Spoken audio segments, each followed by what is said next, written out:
Welcome back to Big Mouth and fancy seeing you here. Yes, it's official. Aquaman has been certified fresh on Rotten Tomatoes for now. There's probably a few more reviews to come in. I think 15 reviews are about Rotten. Yeah, 15 critics didn't like Aquaman. Go figure, right? I mean, everyone has a right not to like a film, but I've seen this film and it's absolutely fantastic. Unless you're judging it on things you shouldn't be judging it on. But never mind, it's certified fresh. That's very important. I think the box office for this movie globally will be brilliant.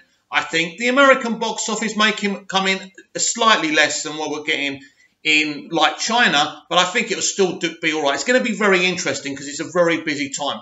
But what Warner Brothers done very cleverly, not just in releasing it internationally first, but they've given people who are subscribers to Amazon Prime a chance to see it this week.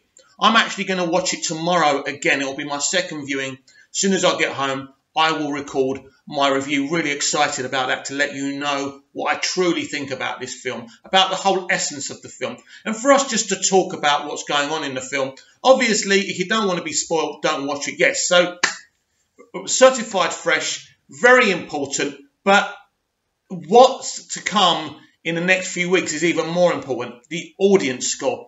I think the audience score will be a lot better.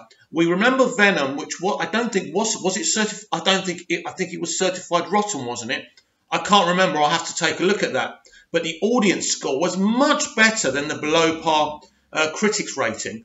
I don't like Rotten Tomatoes. I'm only doing this video basically because I know some of you guys think it's important. But basically, 70% certified fresh. Really, really good news for the movie. No, it's not 90, it's not 100%, but that's life. We're DC, so people do things to us that we don't deserve because we're DC and they want to keep our heads underwater.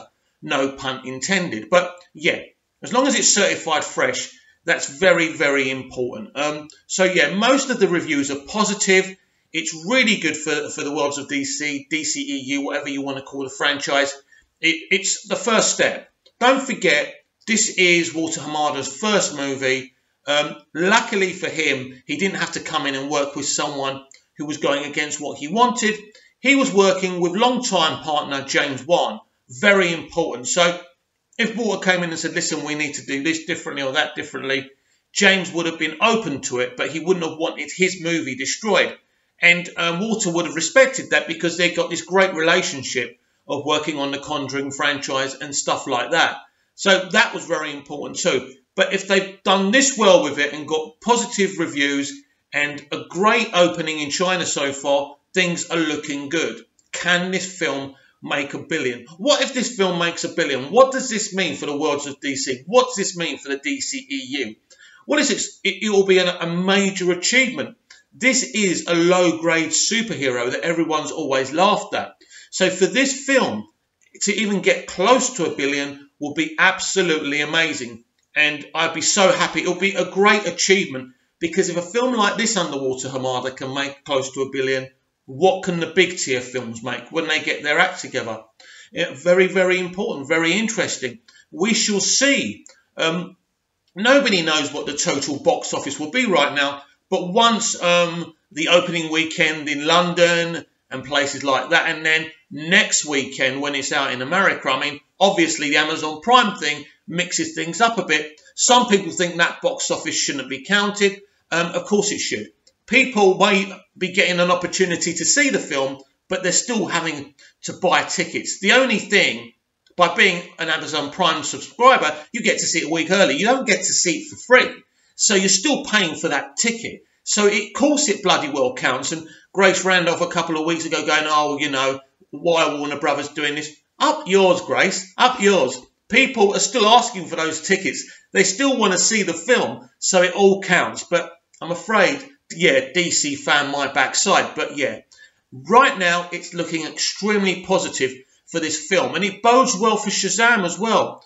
Aquaman, a really likeable, popular actor in the lead role. Shazam, a really likeable, popular actor in the lead role. Very, very important. And I think this is what they're going to start to do. This is something that the MCU have done really well. Like Paul, I mean, I would say the Shazam casting is very similar to Paul Rudd with Ant-Man. Paul's always been a very likeable character. We all remember him from Friends and the kind of comedies that he's made. And he's a very talented chap. So it's going to be really, really exciting now moving forward. I think there will be a lot more positivity towards DC films. The films that are coming out are kind of films that the audience can gravitate to. Aquaman, Shazam, the Joker movie, Birds of Prey, the Flash movie, all going to be very, very interesting with a family feel to them. Now, I know that Birds of Prey is R-rated, but it's still going to be a very entertaining, sometimes funny film, sometimes serious. So I think the future is very exciting. Now, of course, we are waiting to find out what's going on with the Batman. We know that Matt Reeves is about to hand in his rewrite. I think this is his first rewrite of the script. So sometimes they do lots of rewrites, sometimes they don't. I suspect this might be it, or he may have to do one more. It depends on what the studio thinks. Rewrites normally happen because studios are not 100% happy with what you're giving them, but all films are rewritten. There's no question. You don't go in there with one script and then go and shoot. That's fantasy world. And I know, like, kind of the bloggers and the sites try and make it as a negative thing, but no. Sometimes films can have as many as 5 or 6 rewrites. It depends on the studio. But I suspect because the relationship's good between Warner Brothers, Walter Hamada and Matt Reeves, and for those people moaning that Matt's taking a long time with this, I don't care if he takes 5 years. It's very important that he's a genius, and he's allowed to give us the definitive vision of what he wants to present as what Batman is. So I'm very excited. We still don't know if Ben Affleck will come back or if they're getting a new actor.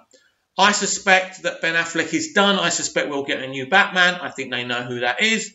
And I'm very excited. I love Ben as Batman, but I think maybe him stepping down now could be the right move. But who knows? If he comes back, I'll be equally as excited. So it's very exciting. Yeah, things are looking up now for the DCEU. We've got a great head in Walter Hamada. We've got great creators making the films. So it's all very exciting. But for right now, Aquaman is certified fresh, and that's fantastic news for us all.